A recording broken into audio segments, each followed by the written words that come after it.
Hey guys, Barbara, Kris here, and tonight I'm going to share with you a very helpful troubleshooting tip when it comes to weight loss and fat loss. And what I'm going to share with you has to do with the fact that oftentimes we're on this process of losing weight, losing excess fat, and we just hit a bump in the road. The fat's not coming off, the weight's not coming off.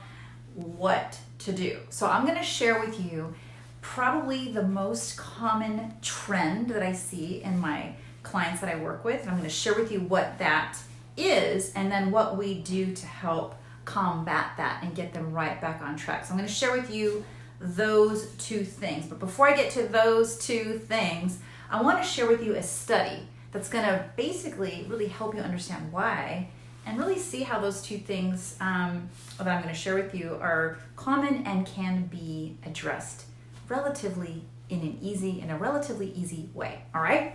Okay, so stick with me, you guys, and if you're watching this on replay, please let me know that you're getting, that you love this and you love these tips. Send me a heart, high five, anything like that. I appreciate it. And I'll definitely keep these going and keep these coming to you to help you out along the way. Okay, so this study, without going into all the detail of it, but this study took a look at their subjects who were, in the process of losing weight, actively losing, working to lose weight. And they had them self-report the amount that they were eating and exercising. And bottom line is the self-reporters basically were overestimating how much they were working out and underestimating how much they were eating. So basically, these people were self-reporting saying, oh yeah, I work out this much. And in fact, they weren't. It was significantly less. Same thing with food. They were saying, I self-reported I ate this much. And in actuality, they were eating significantly more. So now when you think about that, and now what I'm going to share with you with respect to a very common road bump where I see people hit and what I do to troubleshoot it, that very common road bump is this. It's unplanned eating, or basically just eating too much. And it's not necessarily that everybody's, binging on every single meal. A lot of times it sneaks in. It slowly sneaks in. It's the unplanned snacks. It's the sort of eating along the way. It's the, for example, if you're not familiar, I coach my clients to eat 3 what we call fat burning meals a day. And in between those meals, I have them snacking.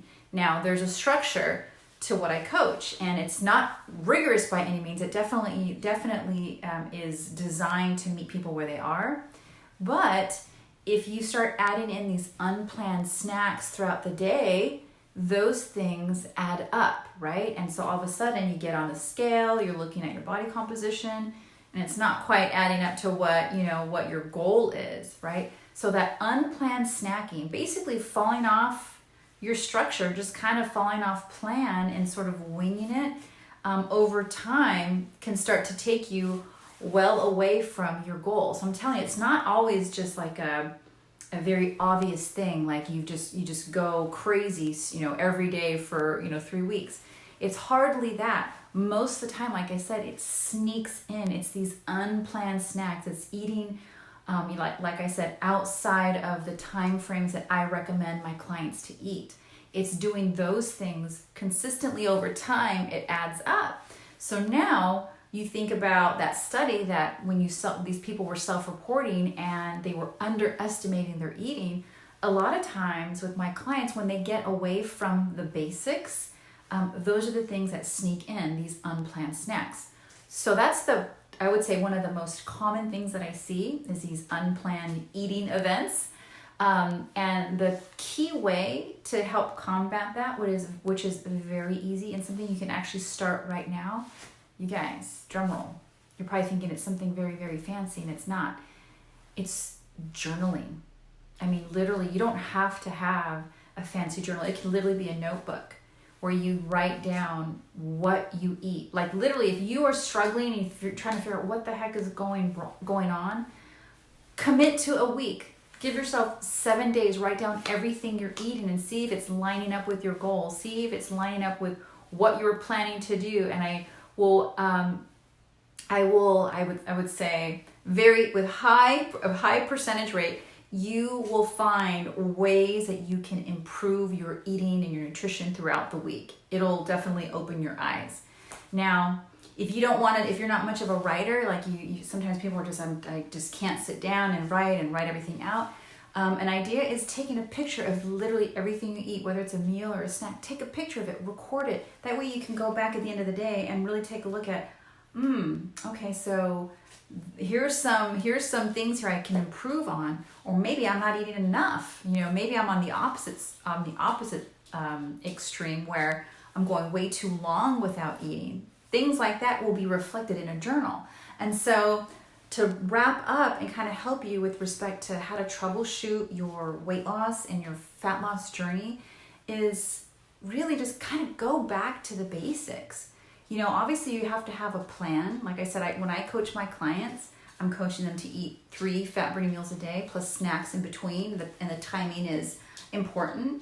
And then that way, when they go back to getting on track with that, they can actually spot, hey, I've been actually throwing in these unplanned snacks, these unplanned intake of food throughout the day that are starting to sabotage my efforts, right? And so the answer to that is to journal, write it down. Don't rely on just thinking you can remember everything, because I guarantee you it'll, like I said, it's going to open your eyes on what you're actually eating. And the same thing goes like with the study. If you are exercising and you think you're exercising at a certain level, write down your workouts and really see like, hey, you know what? I actually used to work out a little bit more before. I've actually lost some intensity. I've lost some consistency. Maybe I need to pick that back up. And you'll get right back on track with respect to your weight loss and your fat loss journey. So you guys, I hope that was extremely helpful for you. I've got a ton of them, so I'm more than happy to share them with you. So like I said, share, drop a heart, drop a high five, and let me know that these are helpful and you love them, and I'll keep sending them out to you. All right, guys, so remember, go back to the basics, stick to your plan, watch for those unplanned snacks and meals, and then journal, just write it down. Take a picture, keep an accurate record of what you're doing. And if anything, do it for a week. Commit to doing it for a week and see what you find. All right, guys? With that, I'm out and send you guys lots of love. See you later, guys. Coach BK's out.